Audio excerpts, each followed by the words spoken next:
Ktu nis një nga historitë më interesante të Amerikës së Jugut, një histori që mund ta keni parë në filmin Netflix dhe që lidhet me Simon Bolivarin, çlirimtarin e Amerikës Latine.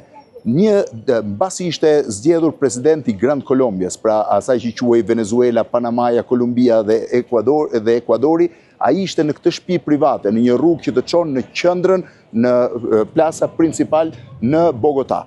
Kundërshtarët e tij erdhën ta vrasin, ata trokitën në atë derë atje. Bolivari për fatin e tij të madh kuptoi që ishin vrasësit e tij dhe gruaja e zonja e shtëpisë doli dhe ju tha: "Ju nuk mund të hyni në shtëpi sepse unë jam e zhveshur. Kur ushtarët nuk mund të shohin një grua të zhveshur. Do të prisni sapo të vishem dhe duhen 10 minuta ose 15 minuta për të veshur."